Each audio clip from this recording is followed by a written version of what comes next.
Welcome to Radio Rides Again from Out of the Past, brought to you by Boulevard Car Wash with 3 convenient locations to serve you. Niagara Falls Boulevard and Maple, Orchard Park Road and Southwestern Boulevard, and South Park Plaza, Hamburg. There is definitely a difference in car washes, and the difference shows at Boulevard Car Wash. Boulevard Car Wash reminds you to have pencil and paper handy for a special offer during the program. And now, Radio Rides Again.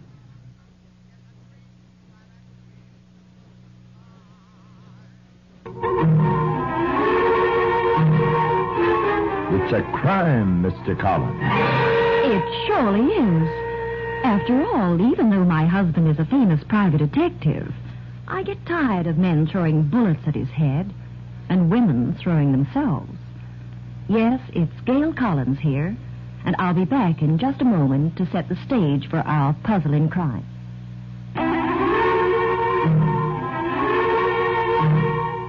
It's a crime, Mr. Collins. I gathered from what you said a moment ago, Gail, your husband's life is a mixture of high-velocity guns and high-velocity women. Well, it really isn't quite as bad as that, Jack. Well, in that case, you must have had a particular case in mind, or a particular girl. Yes, I did. I was thinking of Elaine Cheney. As Greg said, she reminded you of an expensive red, high-powered car, standing at the curb with its motor idling. We saw her for the first time when we answered a telegram asking us to fly to an island in the Florida Keys. There was no reason, just a request to come. So, because we're in business, we went. When we arrived, we hired a car and drove to the place we'd been told to find, about 3 miles along the coast from the main town. And when we saw it, Greg just had to stop the car there and then.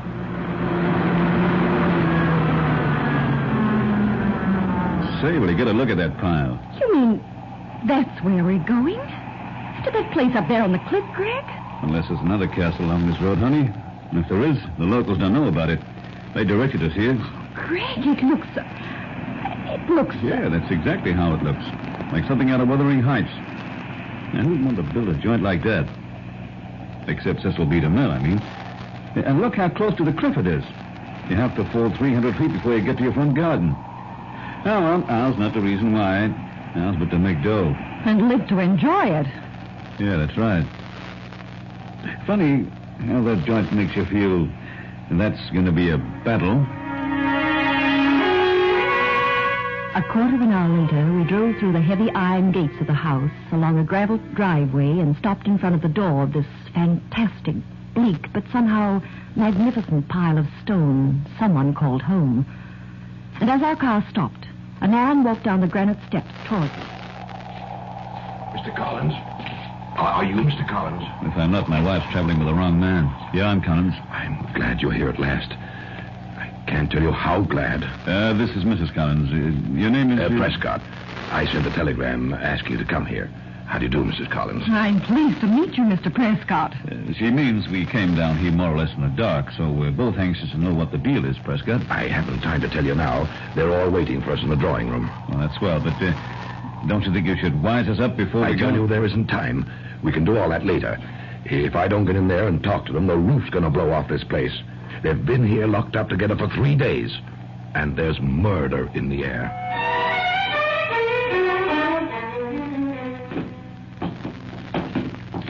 That's the library, just ahead of us. Prescott, I gather you're pretty worried, but can't you give us a clue why we're here? Who are you? Who owns this place? Who are they, as they say in the Mystery Series? And what's all this talk about murder that they say at an inquest? I am the late Mr. Cheney's attorney. You'll have to forgive me. The strain. You've no idea what it's been like. You're going to meet them now. I ask you to say nothing at all, until I tell them why you're here. Okay, this is all fine. Thank you. Now we'll go in. And you think we believed you stayed here because you loved Uncle Janus? You hated him. You stayed because... Roger, please. That's not necessary. Here's Mr. Prescott. Don't stop him, Mr. Prescott. I find him most charming when he's in this mood. He amuses me. Sometimes I could kill you for the things you say, Elaine. If you can stop squabbling for one moment, I have some visitors I want to introduce. Visitors? How nice. Who are these people, Prescott? These are two people who will be present at the reading of your uncle's will, Roger. Now, what right of Allow me to introduce Mr. and Mrs. Collins. This is Mrs. Cheney, Mrs. Elaine Cheney. She's the wife of the late Janus Cheney. Why, Mr. Collins, this is a pleasure. I'm very pleased to meet you. Hello, Mrs. Cheney. Well, how mutual can the feeling get? There she was, the high-powered sports model. When she saw Greg, she raised her motor a little. And Greg, the great dope, sat up and took notice. High stood on one foot to stop from kicking him in the shins. And Prescott went on with his introductions. This is Mr. Roger Cheney. Mr. Cheney is the late Janus Cheney's nephew. How do you do, Mr. Cheney? Let's take the hellos for granted.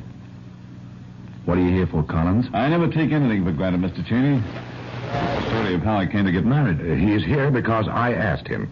I wanted him to be present when your uncle's will is read, which will be now. I'm not sure I like this. I've never heard of this guy before. Did Uncle Janus say anything about him being present? If anyone has a right to object, I have, Roger, and I don't. You're going to read the will now, Mr. Prescott? Now, let's sit down quietly. Mr. and Mrs. Collins, if you'll sit on the sofa. Thanks. I've got a feeling I'm going to enjoy that. I have the will here in my pocket. I might tell you all that I shall be more than happy to get this duty off my hands. I think I know how much of a strain it's been, Mr. Prescott. But you must remember it's been a strain for us, too. Ever since you asked Roger and Nancy to come here 3 days ago, it's been obvious we all have something to expect from Janus's will. The only question is, what? It's made us all a little edgy. Well, here's your answer. The last will and testament of Janus Cheney. I, Janus Cheney, being of sound mind and in possession of my mental faculties, do hereby will and bequeath. Firstly, to Nancy Cheney. Nancy? What is she going to do with it? Why, she's not even here. Will anyone tell me who Nancy is? She's a niece, lives in England. To Nancy Cheney, the sum of $5,000. $5,000? I told you he was angry. Together with my earnest advice to avoid my nephew Roger Cheney like the plague, until she's either spent it or secured it, so he can't get his hands on it. Dear Uncle Janus. To my wife Elaine, I bequeath the sum and total of all my worldly goods, other than the bequest previously made to my niece. What? What did you say? He said, all my worldly goods, Roger. All left to me. The sum total of my worldly goods, other than the bequest previously made to my niece, upon the fulfillment of the following conditions. Conditions? I thought there'd be a twist somewhere. Uncle Janus was like that. My wife, Elaine Cheney, will immediately have drawn up by my attorney, Guy Prescott, a will of her own, whereby my nephew, Roger Cheney, will become her sole heir in the event of her death from any cause whatsoever within 6 weeks of my death. If my wife survives this 6 weeks period, however, my nephew is to forfeit forever all claim to any part of my estate. I don't get this. Is that all? Not quite. I further declare that during the 6-week period following my death, both my wife and my nephew must remain in residence in this house. When that guy makes a will, he doesn't fool around. 6 weeks? We're to be locked up here together for 6 weeks? That was your husband's will, Elaine. I've just understood what that will means. The only way I can get my hands on that money, which I need very badly, is for you to die, Elaine. Die within 6 weeks. And that's something you're not likely to do of your own free will. Is it, Elaine? If ever there was murder in a man's eyes, it was in the eyes of Roger Cheney. But keep your ears pinned, friends. We'll be back in a moment with more of our story. This is Carl. And Mike. We're back again at another Boulevard car wash, this time at Southgate Plaza. Boy, is it cold. Stop worrying about how cold it is, Mike. We've got a commercial to do. As I was saying, Boulevard car wash. Carl, look up there. There's a guy coming into Boulevard car wash. Hey, for once you're right.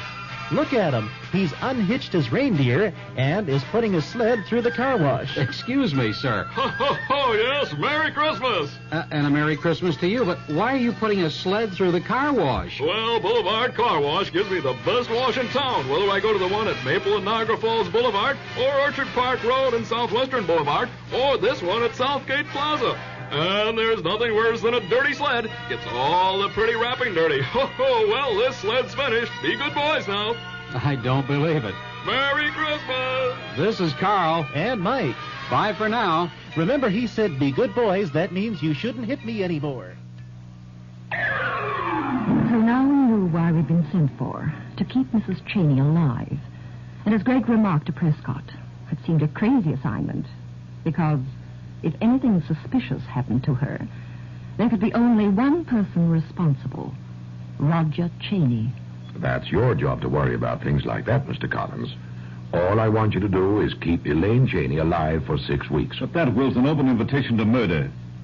You don't think Roger would accept it, do you? Don't ask me anything about the Cheneys. They're all eccentric. You mean mad? I know what you're thinking.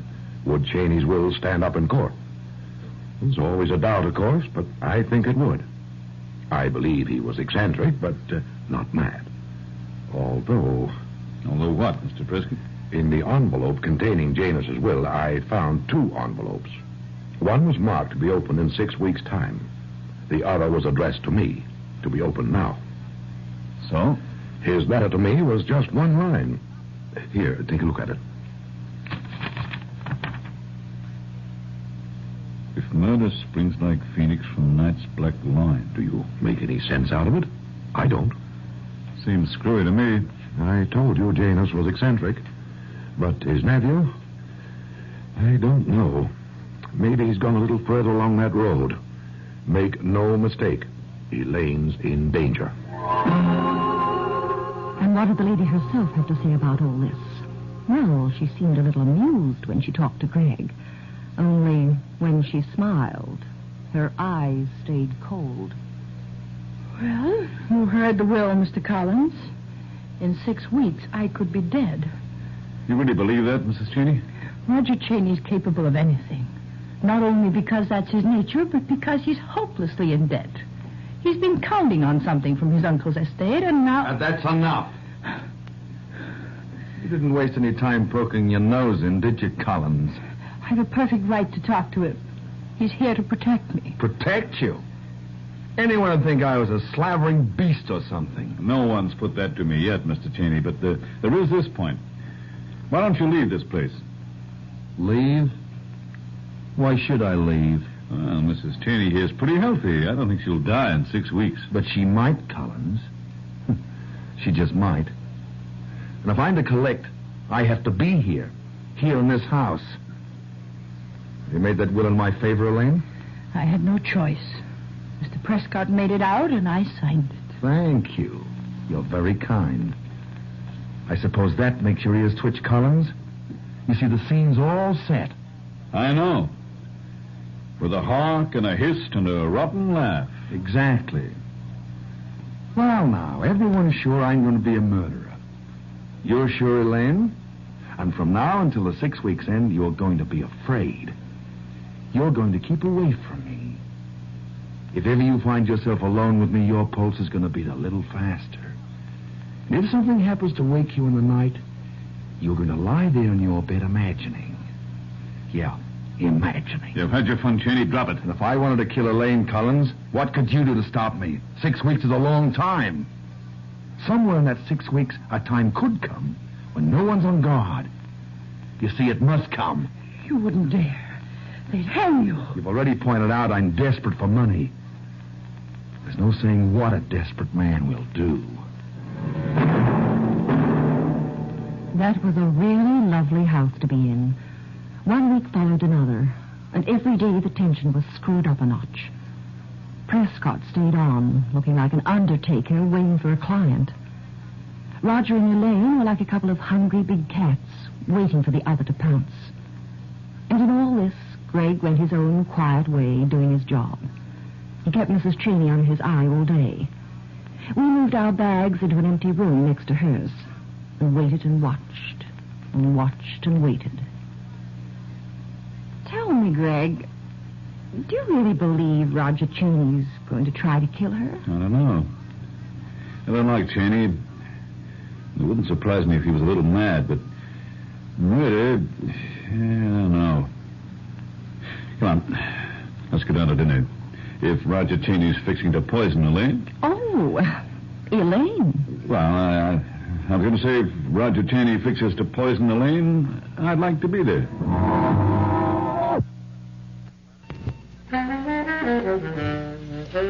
A rare combination of exuberant singing and dancing with a story that furthers the understanding of inner city life. That's The Me Nobody Knows, being produced here by the Studio Arena Theater. Characterized as a musical slice of life in the ghetto, The Me Nobody Knows drew for its material from the writings of a large number of city school children. Jerry Dean, an award-winning actress, has left the show's New York cast to direct the Studio Arena production and thus becomes both the first black director signed by the Regional Theater and the first woman to direct at the theater since it opened in 1965. The Black and White Arts Festival of Buffalo is sponsoring a special family matinee with an unusually low price for children under 12. Bring your children at 2:30 p.m. Sunday, December 12th. And right after the show, plan to join in a talkback with the bright young cast. Now, do you have your pencil and paper handy? A free gift is yours, a handy guide to available old-time radio shows. And to get yours, merely send your name and address on the back of a box top, any box top, or a reasonable facsimile thereof to this station, WBUF Box 96, Buffalo, New York, 14209. It's free. There's no obligation, and remember, your name and address on the back of any box top. Mail it to this station for your free gift, compliments of Radio Rides Again and our sponsor. So we went downstairs to dinner. And you didn't have to be a weather vane to tell which way the wind was blowing. With less than a week left of the 6-week period, the storm was ready to break. Afraid there's going to be a storm tonight. I'd close my windows tightly if I were you, Collins. We're getting into the hurricane season, aren't we? That's right. Anything might happen. Anything at all. Lightning and wind, thunder, even murder. Do you have to talk like that? Give it a rest, Roger. Why shouldn't I say what's in everyone's mind? Murder, murder, murder! That's what you're all thinking. If someone doesn't stop... Mrs. Cheney. I tell you, I can't stand any more of this. Elaine, you're upsetting yourself for nothing. Roger doesn't mean you any harm. Leave her alone. Let her sweat out the full 6 weeks. Can't you stop him, Mr. Prescott? I can only appeal to him, Elaine. Appeals will do no good. You see, I like to see Elaine writhe. That'd be nice in a nightclub, but here it seems sadistic. What do we got against her, Cheney? Just the money? That's one reason. The other is that she's not a Cheney. Yeah. I think I've had enough of this company. Are you relieved that I'm leaving the table, Elaine? Yes, I am. Don't be too happy, my dear. You're not safe yet. You haven't collected my uncle's money yet. And you won't.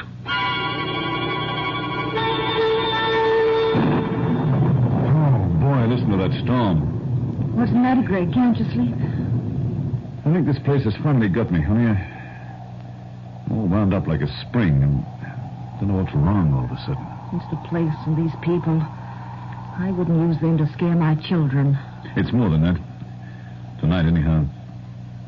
I've got a feeling in my bones, and it's not arthritis. Here, have a cigarette. Oh, not now. I've cleaned my teeth. I keep telling myself Roger Cheney would be crazy to try anything. Then I tell myself he is crazy anyhow. Oh, Greg! It's okay, honey. The window's blown open, that's all. Prescott wasn't kidding when he said that... Gail, can you hear? That's Elaine. Oh, Greg, be careful. That crazy Cheney. He might have known he couldn't get away with this. Greg, she stopped screaming. That's great and well locked in. Mr. Collins! Mrs. Cheney, the door. Unlock it, will you? The key must be on the other side.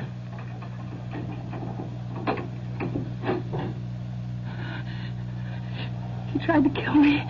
He came into my room and tried to smother me. Gail, come and get her. She's fainting. Okay, Greg. I got her. Look after her. I'm going after Cheney. Did you see which way he ran when he left your room, Mrs. Cheney? You don't have to look for Mr. Cheney, Mr. Collins. Mr. Prescott, he tried to kill me. He won't try it again, Elaine. He's lying at the bottom of the stairs with a broken neck. And that's how it was. Roger Cheney had run out of Elaine's room when she screamed, tripped at the top of the long stone staircase, and killed himself. And that seemed like poetic justice. A would-be murderer who killed himself. A couple of hours after the tragedy, we gathered in the library, waiting for the dawn and the police. Outside, the storm still raged. Inside, Elaine did her best to stay hysterical. Mr. Prescott looked like an undertaker who'd found a client. And Greg? It was only then that I realized Greg wasn't around. Mr. Prescott, have you seen my husband anywhere? I beg your pardon? Oh, I'm sorry. I was thinking. Greg, he's not here. That seems to be a failing of your husband, Mrs. Collins. He wasn't around either when the... Elaine. It's okay, Mr. Prescott. She doesn't worry me any. No need to upset you any more than necessary, my dear. You seem to be very worried about what Mrs. Collins thinks, Prescott.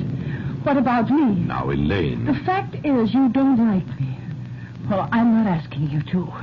I'm not asking anyone to like me now. Now, Mrs. Cheney? Yes, now. I'm a rich woman, Mrs. Collins. I didn't think the young fool would do it. Greg, where have you been? Hello, honey. You looking for me? We all wondered where you'd gone to all of a sudden. That's been looking around. How do you feel now, Mrs. Cheney? Oh, fine. I'm used to being almost murdered every night. Yeah, that's a funny thing about people. They can get used to almost anything. Well, I don't care what anyone says. I find it hard to get hold of the fact that Roger Cheney tried to commit such a stupid murder. That shows how little you know, Mrs. Collins. You know, I had the same feelings about your nephew. I figured he was sadistic and all that. I mean, the way he teased you about how he might murder you, but, you know, I didn't really think he'd try. You already know what I think about you as a detective, Mr. Collins. Prescott, when Collins' bill comes for protecting me, tear it up. He didn't earn his money. I shall not be handling your affairs, Elaine. Make your own arrangements. I see. Very well. Suit yourself. Oh, Mrs. Cheney, I got a word of advice for you. Don't get rid of a good lawyer like Prescott too fast. No? Why not? You're going to need him when you face a rap for murder. What? When I... What? When you face a murder rap, pal. Because when the cops get here, they're going to charge you with the murder of Roger Cheney. Greg said it just like that, nice and quiet. Elaine had murdered Roger. Well, in a moment we'll bring you the climax of the case.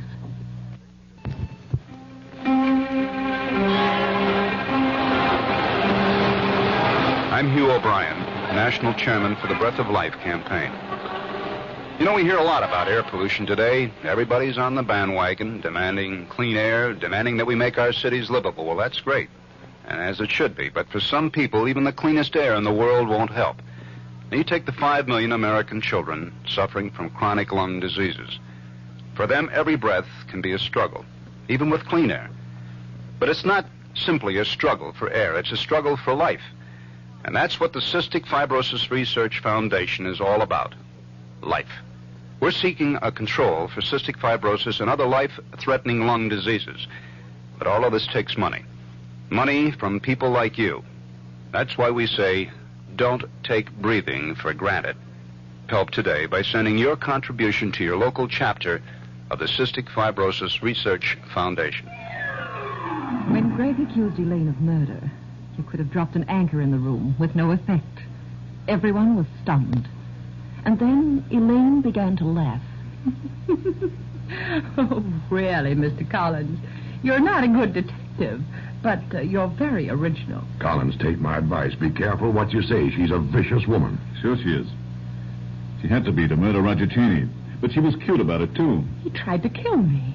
He fell down the staircase when he ran out of my room. You want to know why he fell? Because of this. Let me go. You've gone mad. Collins. That's okay. I've got what I wanted. It was in the pocket of Elaine's robe. A piece of rope. It comes from the Venetian blind in Elaine's room. And it was stretched across the top of those stairs. What utter nonsense. It came down in my hand when I drew the blind tonight. Take a look at the end of the rope. It's been cut. Prescott, stop him. You can't stand there. I'm not your lawyer anymore, Elaine. You said so yourself. You tied this rope across the top of that staircase. You arranged to meet Roger in your room tonight. No. When he came there, you said something like, wait here while I lock Collins in his room. You did that, and at the same time you rigged up your booby trap. You can't prove a word of this. Not a word. Then you went back to Cheney, talked to him for a second, and then started screaming. Cheney thought you were trying to frame him, so he started to run. He ran out of your room, took a swallow dive over that rope. You untied the rope and then unlocked my door. I knew he wasn't a killer. Take a look at it, Prescott. If that's not the face of a murderer, I've never seen one. And what about the way Cheney was supposed to try to murder her? With a pillow, smothering her. You ever tried to smother anyone without doping them first? You'll never prove it. You can't prove it. Roger hated me. Sure he did. And he wanted your husband's money. But there was an easy way to get it, pal. All he had to do was go to court and prove Janus Cheney was of unsound mind. And that wouldn't be hard. Did he tell you that tonight, Mrs. Cheney? That he'd started proceedings to break the will? No. Isn't that how you got him up to your room? To discuss a little deal? Then you screamed and the poor guy ran. You won't be able to prove a word of this. Not with the lawyers I'll be able to hire. I'm a rich woman. Do you realize that? A rich woman. Rich? Elaine, if you're banking on money from Janus's estate, forget it. There's no money. No money? Well, of course there's money. He was rich. You're an extravagant woman, Elaine. You spent all Janus's money before he died. He even mortgaged this house to give you money. And there's none left. You're lying. There has to be money. There's none. There has to be money. I fought for it. Struggled for it. Roger was going to take it away from me, but I stopped him. There has to be money, I tell you. There has to be. Once she'd started, and once she realized there really was no money in Janus's bank account, Elaine Cheney kept screaming until she told the whole story. The police didn't need to make out a case. She gave them a confession. She sounded as though she didn't care. So, a week later, Greg and I were flying back to San Francisco. Greg, how did you guess that Roger Cheney had decided to contest the will on the grounds that his uncle was insane when he made it? Well, I figured it out. With me there, murder was out of the question. If Roger Cheney didn't go to her room to murder her, why did he go? She must have invited him. He wouldn't have gone within 10 miles of that dame without a good reason. In my book, there was only one good reason, Janus's will. Brilliant, positively brilliant. And, you know, I thought you liked that woman. Yeah, I get a crazy wife. Greg. And you know something? The man who really solved this case was Janus Cheney. Huh? That's true. He knew Elaine pretty well. His eyes were wide open. But how do you mean he solved the case? He wrote a one-line letter to Prescott, and it said, if murder springs like phoenix from night's black loin. Go on. That's all. You see, he knew if anyone died in that house, it would be Roger. That's how well he knew the fair Elaine. I don't get it. If murder springs from out of night's black loin, death is alive on the other side of the coin. Huh? In other words, not Roger, not the one we all expect you to kill, but the one on the other side of the coin. Elaine Cheney. That bit Janus Cheney wrote is from a poem. And you suspected her simply because you knew the second line. Well, I knew the second line, but I didn't know what it meant until too late.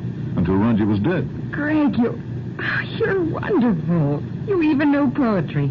Oh, what's poetry, anyhow? What's poetry? Why, it's a rhyme, Mr. Collins. Don't go away. In just a moment, we'll be back with you. Well, folks, Gail and I hope you enjoyed our adventure, the Red Hot Momma. Be sure to visit us next time for another puzzle in murder. For where there is crime and romance, there you'll find Mr. And Mrs. Collins.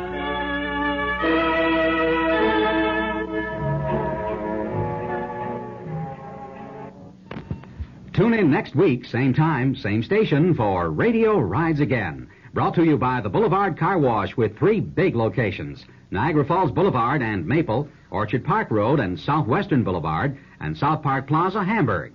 No matter what the size of your car, Boulevard Car Wash will do an expert job. Boulevard Car Wash reminds you to remember to send in your box tops. This is the Empire State FM Network. Take half a minute for safety. Driving in today's traffic requires all you can give it. Sit straight, about 4 inches or less from the lower rim of the steering wheel.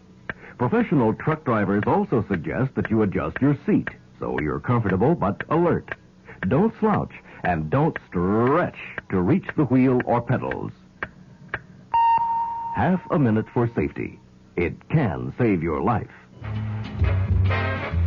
This is WBUF,